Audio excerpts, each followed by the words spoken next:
Hey, podcast listeners. Hope everyone's doing well. I hope all you parents out there are looking forward to remote learning being done and the school year being over finally. That's one last thing on our plates, right? It's update time.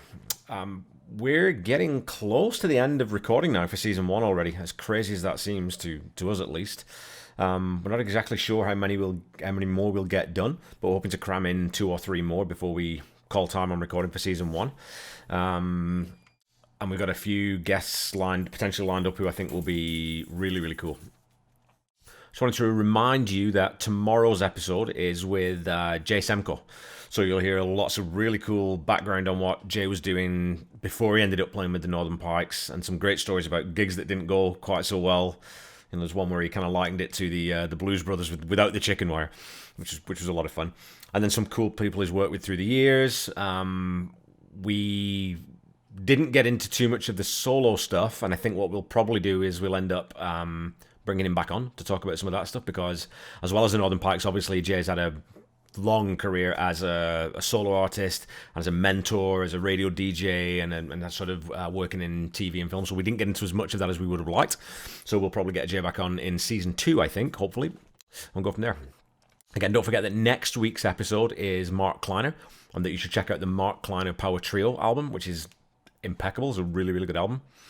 And then I want to let you know that the episode after that, so the 8th installment of our podcast, is going to be with Nathan Saggs. So those of you who were around the sort of bar rock scene in Saskatoon in the late 90s, early 2000s would remember Slab Drab. Nathan was one of the members of Slab Drab. He's also played with Caught in a Dream, the Alice Cooper tribute band in town, and as well as Firing at the Sky, which is how I met him through my friend Chris Klein, and Nathan and I ended up becoming friends as well. So it was great to have Nate on. He's an energetic, funny, charismatic guy, and we know you'll enjoy that one.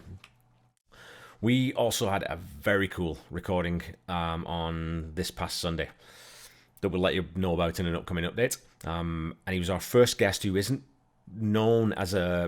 primarily known as a recording artist musician, although he also is. But he's a huge name in the music world, and a guy who was fascinating to talk to, and we know that you're going to really enjoy that one. And I think we'll get a lot of very specific geeks will really, really love that one.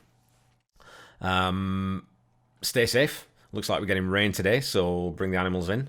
Make sure we're still practicing all our physical distancing, but it looks like we're rolling out quite well with the bars reopening and restaurants and things. So maybe with phase 4 we might start seeing some solo acoustic shows or something. Who the heck knows, hey? It would be great to see artists back on stage playing in front of live audiences instead of through these kinds of things. As much fun as this has been, and as great as they've done with this, there's nothing like that connection between someone up on stage singing and you in the audience. That's what music is all about. That's what live music is all about. And we're looking forward to that, getting back to somewhere near normal. So have a great week. Enjoy the episode tomorrow. It was a great pleasure to meet Jay. I've been a long time fan now of his music. So actually finally get to sit down and talk to the guy was a rush. So bye bye.